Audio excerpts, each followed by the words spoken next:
ధనిక రాష్ట్రమైన తెలంగాణను గత బీఆర్ఎస్ ప్రభుత్వం అప్పుల పాలు చేసిందని మండిపడ్డారు రాష్ట్ర వ్యవసాయ శాఖ మంత్రి తుమ్మల నాగేశ్వరరావు.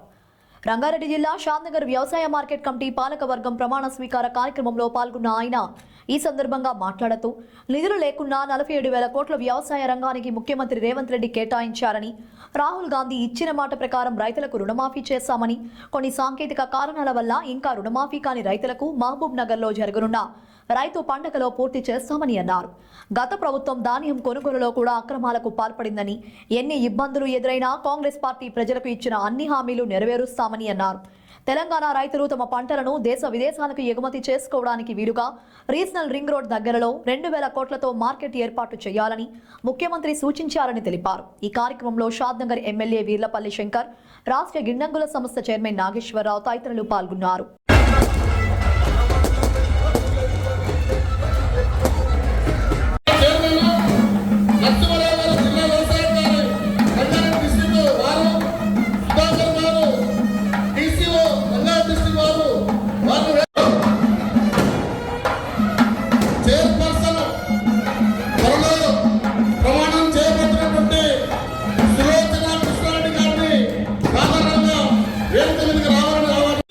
కోరుతున్నాం.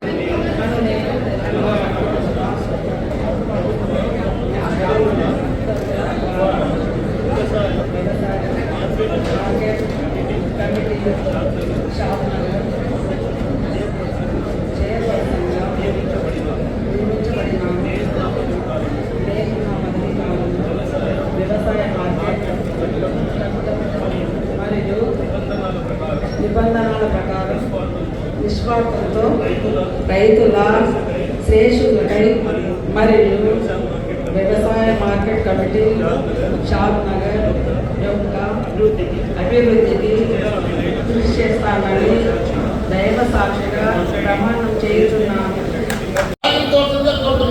ఎస్ఎస్ఎల్ అధ్యక్షులు వ్యవసాయ శాఖ మంత్రులుగా ఎన్నుకున్న నాడే ఈ తెలంగాణ వ్యవసాయ రైతులకు అండగా నిలుస్తాడని చెప్పి పూర్తి భరోసా రైతులకు వచ్చింది. కాబట్టి మనం కూడా షాద్నగర్ నూతన కమిటీ ఏర్పాటు చేసుకుని ఒకటే రోజు అడిగిన సార్ ఇట్లా నూతన కమిటీ ఏర్పాటు చేసాం గోరెడ్ అని చెప్పిండు. ఒక రోజు ఇస్తే 3 రోజుల్లో ఆర్డర్ ఇచ్చాడు. కాబట్టి మళ్ళీ కలిసి సార్ మీరు రావాలి షాద్నగర్ మార్కెట్ కమిటీ ప్రమాణ స్వీకారం వస్తున్నారు అని చెప్పింది. అంటే చాలా సంతోషం అనిపించింది. అంటే వారి యొక్క క్రమశిక్షణ, వారి యొక్క రాష్ట్ర ముఖ్యమంత్రి వాళ్ళకు మీరు అండగా ఉండాలని కోరుకుంటా ఉన్నాం. మిత్రులారా, షాద్నగర్కి వస్తే మీ అందరూ తెలుసు, ఇప్పుడు ఈ రోడ్డు చూపెట్టిన మంత్రివర్గాలకు రోడ్డు చూయించిన ఈ రోడ్డు పరిస్థితి ఏముండని చెప్పి, రెండవది ఇవాళ విద్యనంతా విధ్వంసం చేసారు. ఏ స్కూల్కో టాయిలెట్ లేదు, ఏ స్కూల్కో టీచర్ సరిగా లేదు. ఆ పరిస్థితి ఉంటే ఈరోజు రాష్ట్ర ముఖ్యమంత్రి గారు ఇవాళ డిఎస్ చేసి ప్రతి స్కూల్కు ఎంత అవసరం ఉందో స్టాఫ్ అంతా కూడా ఇవ్వడం జరిగింది. ప్రతి స్కూల్ ఇలా ఉపాధ్యాయులతో నిండిపోయింది. కాబట్టి అదేవిధంగా మనకు ఇలా ఇంటిగ్రేటెడ్ రాష్ట్రంలో 3 టెండర్లు ఇచ్చారు. దాంట్లో మన షాద్నగర్ ఉంది. ఒకటి డిప్యూటీ సీఎం, ఒకటి సీఎం దగ్గర, ఒకటి షాద్నగర్ ఇంటిగ్రేటెడ్ స్కూల్ ఇవ్వడం జరిగింది 150 కోట్లతో. అదేవిధంగా మన ప్రాంతంలో స్పోర్ట్స్ లేక, స్టేడియం లేక ఇప్పుడు సులోచన గారు మంత్రివర్గకి సన్మానం చేసి చిన్న మెమోటోను సమర్పిస్తున్నారు.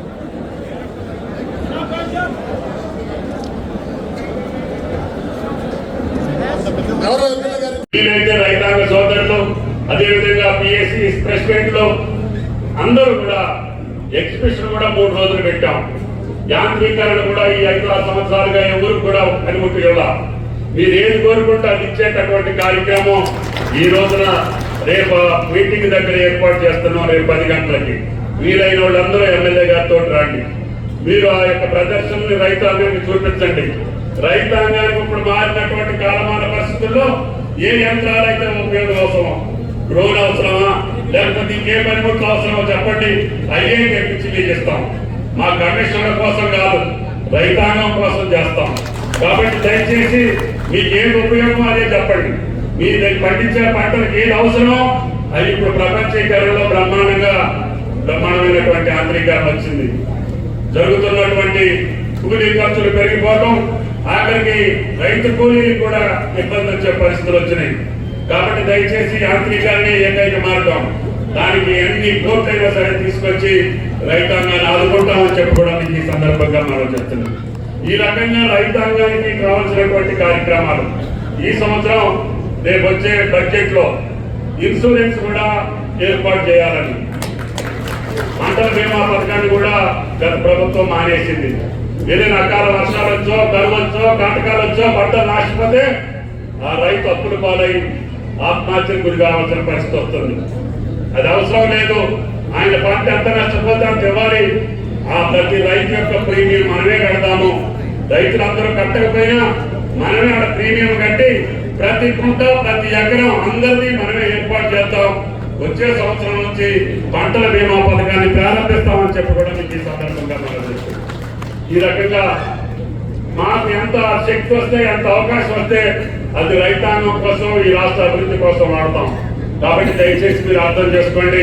మార్కెట్ కమిటీ సులోచన గారు కానీ, బాబర్ గారు కానీ సభ్యులందరూ మీ యొక్క సహకారంతో కాంగ్రెస్ కి ఆ కుటుంబాలు కష్టపడి పనిచేసినాయి. సులోచన గారి భర్త కృష్ణారెడ్డి గారు, ఆయన ఆనాడు మండల పార్టీ అధ్యక్షుడిగా 10 సంవత్సరాల అధికారంలో లేకపోయినా కష్టపడి పార్టీని బతికించి ఎమ్మెల్యేల గెలుపు కోసం ప్రయత్నం చేశారు. ఈ రాష్ట్రానికి ప్రభుత్వం కోసం పనిచేశారు. అటువంటి వ్యక్తుల యొక్క కుటుంబాలకు ఇవ్వటం అంటే ఈ రోజు ఎమ్మెల్యేలు అందరూ కూడా చాలా మంది ఈ ప్రక్రియలో లేరు. అందుకని వాళ్ళందరికీ మార్గదర్శకంగా మా నాన్న శంకర్ అని ఉన్నాడు అంటే అది మంచి పని. బాబు గారు కూడా నేనే కాంగ్రెస్ నేనని చెప్తున్నారు. అటువంటి బాబు గారికి కూడా వైస్ చైర్మన్ ఇచ్చారు. వేదిక మీద ఉన్నటువంటి మాజీ శాసనసభ మీకు సపోర్ట్ చేస్తామని చెప్పి కూడా ఈ సందర్భంగా మనం చెప్తున్నాం.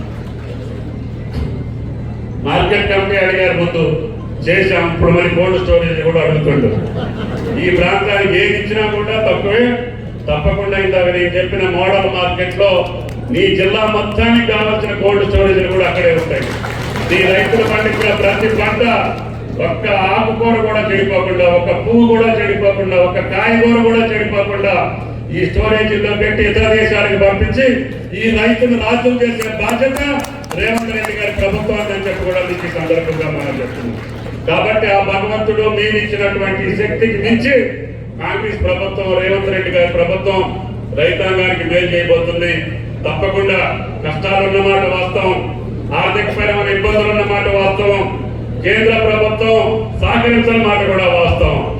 అయినా సరే మీ ఇచ్చినటువంటి మనోధైర్యంతో ఏ రకంగా సరే కష్టపడి రైతాంగ సమస్యలు పూర్తి చేస్తామని చెప్పి మీకు విజ్ఞప్తి చేస్తున్నా. పెద్ద ఎత్తున 30వ తారీఖు జరుగుతున్నటువంటి రైతు పండుగ ఏదైతే ఉందో దానికి మీరు అందరూ పార్టిసిపేట్ చేయాలి. దగ్గరకు ఉంటారు. పెద్ద ఎత్తున ఆ పండుగని నిర్వహించి ముఖ్యమంత్రికి నైతికంగా మీరు పరోక్షంగా బలం ఇవ్వాల్సినటువంటి అవసరం ఉంది. మేము ఉన్నాము, నీకేం పర్వాలేదు, ఎన్ని కష్టాలైనా ఎదుర్కో. 10 సంవత్సరాలు మేము అన్ని బలాయించాము. ఇప్పుడు స్వేచ్ఛా వాయువులు పీలుస్తున్నాం, నిజాయితీ పాలన చూస్తున్నాం, మంచి ఎమ్మెల్యేలు ఇచ్చాం. తప్పకుండా ధైర్యంగా నువ్వు పనిచేయి, నీ అంట మేము ఉంటామని చెప్పాల్సిన బాధ్యత ఈ ప్రాంత రైతాంగాన్ని అని చెప్పి మీకు ఈ సందర్భంగా మనం చెప్తున్నాం. గౌరవ మంత్రివర్గ గారికి సమర్పిస్తారు. ఒక నిమిషం మాకు రాలేదు, వాటిని కూడా ముఖ్యమంత్రి గారు ఇవ్వమని చెప్పారు. వీటన్నింటినీ కలిపి రేపు సుమారు 3000 కోట్లు మహబూబ్ నగర్ రైతు పండుగలో మీ ఖాతాలో వేయదలుచుకున్నది ప్రభుత్వం అని చెప్పి కూడా ఈ సందర్భంగా మనం చేస్తున్నాం. అదేవిధంగా ధాన్యం కొనుగోలు మీరు చూస్తున్నారు. భగవంతుడి దయ వల్ల ఆ వరుడు దేవుడు కరుణించాడు. భారతదేశంలో ఈనాడు అత్యధికంగా వరి పండించినటువంటి రైతు నా తెలంగాణ రైతన్నని చెప్పుకోవడం మీకు ఈ సందర్భంగా మనం సుమారు 1,53,00,000 ఉమ్మడి రాష్ట్రంలో కూడా మనకు అంత దిగుబడి రాలేదు. ఈరోజు భగవంతుడి దయ వల్ల 40 బస్తాల పైన పడుతుంది. అదేవిధంగా అన్నింటినీ ఎంఎస్పీ కొనమని చెప్పాం. సన్నధాన్యం పండించిన రైతుకి 500 బోనస్ ఇస్తామని చెప్పాం.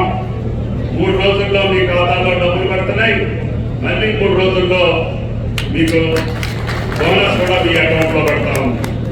తప్పకుండా ఇప్పటికి 66 లక్షల ఎకరాలు ఈ రాష్ట్రంలో సేద్యమైతే నిన్నటి వరకు సుమారు 46 నుంచి 50 లక్షల ఎకరాలు కోతలయ్యి ఇంకొక 20-25 లక్షల ఎకరాలు కోతలు ఉన్నాయి. వాటిని కూడా మేము కొనుగోలు చేస్తాం. డిమాండ్ కూడా మంచిగా ఉంది. ధాన్యానికి బయట దేశాలు కూడా మన తెలంగాణ బియ్యమే కావాలని అడుగుతున్నారు.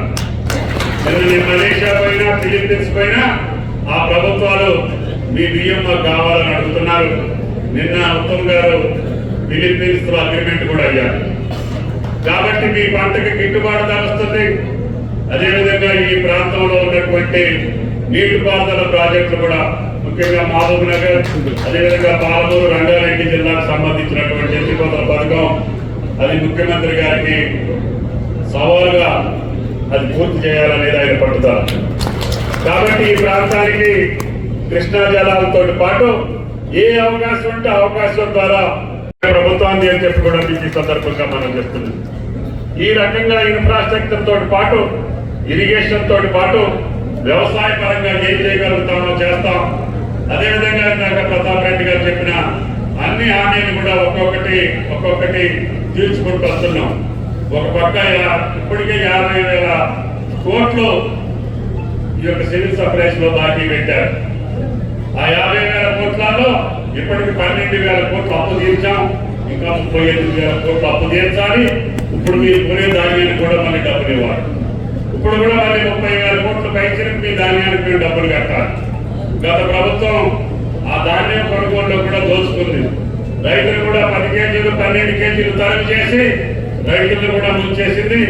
ధాన్యం అంతా మిల్లర్ల దగ్గర లెక్క లేకుండా పోయింది. ఇప్పుడు ఆ లెక్కను కూడా తేల్చడానికి ఈ ప్రభుత్వానికి కష్టంగా మారింది. అంత అస్తవ్యస్తమైనటువంటి పరిపాలన, అంత అధోగతమైనటువంటి పాలన, అంత అవినీతికరమైనటువంటి పాలన, ప్రతి శాఖలో కూడా అవినీతిమయమై మనం ఏది చేపెట్టినా కూడా కలుస్తుంది. గొర్రెలను చూద్దామంటే గొర్రె పిల్లలలో కూడా తినేశారు. ధాన్యం కొనుగోలులో తినేశారు. ఇది అదేం లేదు.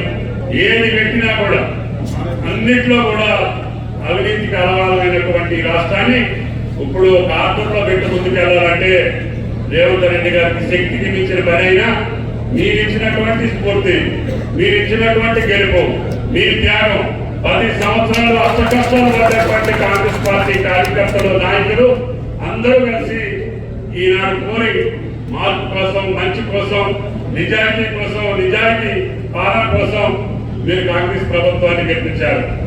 మీ యొక్క కోరిక మేరకి ఈ ప్రాంత బిడ్డే రాష్ట్ర ముఖ్యమంత్రిగా అయ్యే అవకాశం వచ్చింది.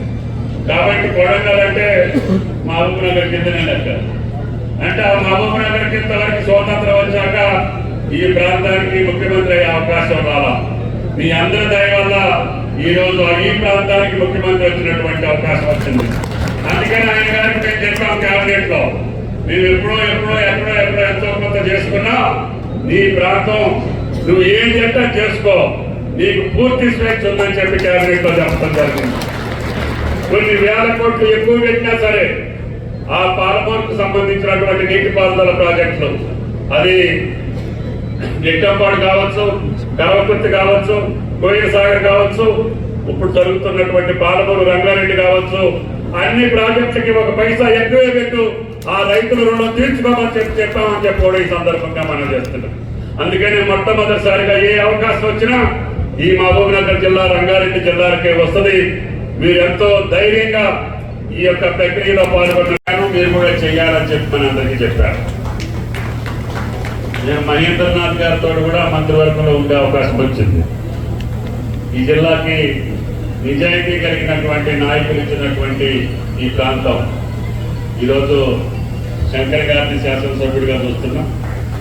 ఆయన ఆధ్వర్యంలో కాలేజీయే కాదు, స్పోర్ట్స్ స్టేడియమే కాదు, ఇంటిగ్రేటెడ్ స్కూలే కాదు, ఆయన అడిగినటువంటి మార్కెట్ కమిటీ కూడా వెంటనే శాంక్షన్ చేస్తానని చెప్పి ఇది మహానగరానికి, రాజధాని నగరానికి అత్యంత చేరువ ఉన్నటువంటి ప్రాంతం. ఈ ప్రాంత రైతులు కూరగాయలు, పూలు, కొద్దిగా నీటిపారుదల సౌకర్యం తక్కువ ఉన్నప్పటికీ భగవంతుడు మీకు హైదరాబాద్ చుట్టూ మీకు ఇచ్చాడు. ఓఆర్ఆర్ చేసినప్పుడు కూడా నేను ఆ ప్రభుత్వంలో ఉండే అవకాశం వచ్చింది. ఇప్పుడు త్రిపురాలు కూడా ఆ ప్రభుత్వంలోనే ప్రపోజ్ చేశాను. త్రిపురాలు కూడా వస్తే మీ షాద్ నగరే కాదు, ఈ ప్రాంతం మొత్తం బంగారం తెచ్చిపెట్టినా మీరు ఆ భూమి వరకు మీ భూమి ఎంత ఉందో భూమి మొత్తం డబ్బులు పరిచినా కూడా మీ భూమికి విలువ ఎక్కువ ఉంటుందని చెప్పి కూడా మీకు ఈ సందర్భంగా మనం అది మీ అదృష్టం. కాబట్టి ఈ ప్రాంతానికి అత్యంత చేరువలో పెద్ద మార్కెట్ కట్టాలని ముఖ్యమంత్రి గారి సంకల్పం. గత 3 రోజుల కిందనే అన్న నాకు ఎయిర్పోర్ట్కి అందుబాటులో రంగారెడ్డి జిల్లాకి చుట్టూ ఉన్నటువంటి సన్న చిన్నకారు రైతులు పండించే ప్రతి పంట కూడా ఉపయోగపడేటట్టుగా ఇతర దేశానికి పంపించే స్థాయిలో ఆ మార్కెట్లో ఇది ఉంది ఇది లేదు అనేటటువంటి భావన లేకుండా మీకు 1000 కోట్లు కాదు 2000 కోట్లతోటైనా సరే ఇక్కడ కోయిడా దగ్గర మార్కెట్ కట్టమని చెప్పి ఆదేశించారు. అతి త్వరలోనే ముఖ్యమంత్రి గారి చేతుల మీదుగా రంగారెడ్డి జిల్లా రైతాంగానికి అది ఏర్పాటు చేస్తానని చెప్పి మీకు ఈ సందర్భంగా మనం ఆదేశాల అనుసారం సులోచన గారు, అదేవిధంగా బాబుల గారు చైర్మన్ గా, వైస్ చైర్మన్ గా, మిత్రులుగా, డైరెక్టర్లు అందరూ కూడా షాద్ నగర్ మార్కెట్ కమిటీ ప్రమాణ స్వీకార మహోత్సవం దానికి మీ శాసనసభ్యుల యొక్క పిలుపు మేరకు నాకు వచ్చే అవకాశం వచ్చింది. నేను ఎప్పుడో ఇందిరా గారు ఎమ్మెల్యే ఉన్నప్పుడు ఒకసారి వచ్చారు సదారెడ్డి గారికి. అప్పుడు ఇది మహబూబ్ నగర్ లో ఉంది. దయచేసి మంచి వ్యక్తుల్ని నాకు ప్రతాప్ రెడ్డి గారు చెప్పారు, కృష్ణయ్య గారు చెప్పారు, మాజీ శాసనసభ్యులుగా, అదేవిధంగా మాజీ మార్కెట్ కమిటీ చైర్మన్ గా యాదయ్య గారు కూడా ఇరిగేషన్ కావాలా, ఇంకా ఏ అవసరం ఉందో చెప్పండి, తప్పకుండా మండలానికి శాంక్షన్ చేస్తానని చెప్పి మీకు విజ్ఞప్తి చేస్తున్నాను. మీరు చూస్తున్నారు గత సంవత్సర కాలంగా శుద్ధమైనటువంటి పాలన వ్యవస్థలను కూడా అన్నింటినీ చిన్నాభిన్నం చేశారు. వాళ్ళ స్వార్థం కోసం, స్వలాభం కోసం, సొంతం కోసం, ఇందాక మిత్రులు చెప్పినట్టుగా అహంకారపూరితమైనటువంటి అన్నితమైనటువంటి అధోగతి పాలనలో ధనిక రాష్ట్రమైనటువంటి తెలంగాణ ఈనాడు వడ్డీలు కట్టి 7 లక్షల కోట్లు అప్పు తీర్చాల్సిన బాధ్యత వచ్చింది. అయినా సరే రేవంత్ రెడ్డి గారు వెనకడికి వేయట్లేదు. ఆ అప్పు తీర్చుకుంటూనే, వడ్డీలు కట్టుకుంటూనే ఈ రోజున వ్యవసాయ శాఖకు ఒక్కదానికి 47,000 కోట్లు ఇచ్చినటువంటి ఏకైక ప్రభుత్వం ఈనాడు తెలంగాణ ప్రభుత్వం భారతదేశంలో. మన బడ్జెట్ లో 47,000 కోట్లు ఇచ్చారు. ఇప్పటికి 25,000 కోట్ల రూపాయలు రైతుల ఖాతాల్లో జమ చేశాం. గత ప్రభుత్వం ఆపేసినటువంటి రైతు బంధు 7,600 కోట్లు మొన్న ఏప్రిల్ మే నెలలో మీ ఖాతాలో జమ చేశాం. మళ్ళీ రాహుల్ గాంధీ గారు ఇచ్చినటువంటి మాటకు అనుగుణంగా అన్న 2 లక్షల రూపాయలు రుణమాఫీ చేయాలనుకున్నా దాన్ని మరి రాహుల్ గాంధీ గారు మాట ఇచ్చారు కాబట్టి 2 లక్షల అప్పు ఉన్నటువంటి రైతులకి మనం రుణమాఫీ చేయాలని చెప్పారు. తప్పకుండా చేద్దామని చెప్పి దానికి ప్రణాళిక వేసుకున్నాం. 22 లక్షల మంది తెల్ల కార్డులు ఉన్నటువంటి ప్రతి ఒక్కరికి కూడా 18,000 కోట్ల రూపాయలు మీ ఖాతాలోకి వచ్చినాయి. కాకపోతే తెల్ల కార్డులు లేనటువంటి 2 లక్షల రుణం ఉన్నటువంటి రైతులు ఇంకా 3 లక్షల నుంచి 4 లక్షల మంది ఉన్నారు. వాటిని కుటుంబ నిర్ధారణ చేయాల్సిన అవసరం వచ్చింది. గత 3 నెలలుగా అది ఇంటికి వెళ్ళి మా వ్యవసాయ అధికారులు కుటుంబ నిర్ధారణ చేశారు. సుమారు 3 లక్షల పైచలకు మాకు అందుబాటులోకి వచ్చినాయి. రేపు 30వ తారీఖున మహబూబ్ నగర్ లో జరిగే రైతు పండుగలో ఆ 2 లక్షల 3 లక్షల చిన్న రైతులు ఏదైతే నిర్ధారణ చేశామో తెల్ల కార్డు లేనటువంటి 2 లక్షల అప్పు ఉన్నటువంటి రైతులు, అదేవిధంగా ఆధార్ కార్డులో నెంబర్ తప్పు ఉన్నటువంటి రైతులు, బ్యాంక్ అకౌంట్ లో మిస్టేక్ ఉన్నటువంటి రైతులు, అదేవిధంగా పేరు కూడా తప్పుపడ్డటువంటి రైతులందరినీ కూడా సరిచేశాం. ఆ అకౌంట్లన్నీ కూడా మా దగ్గరకు వచ్చినాయి. కొన్ని బ్యాంకులు ఆ రోజుకి లిస్టులు పంపించరా. తెలంగాణ నాయకులు మీరు ఆశీర్వదించి ఈరోజు ఈ రాష్ట్రంలో అత్యంత నిబద్ధత కలిగినటువంటి నిజాయితీతో కూడుకున్నటువంటి ప్రజలందరికీ కూడా చేతులొచ్చిన ఈ రోజుల్లో అదొక్కటి కొద్దిగా ఇబ్బంది ఉంది. ఇటువంటి వాడు దొరకడం అంటే మీ అదృష్టం.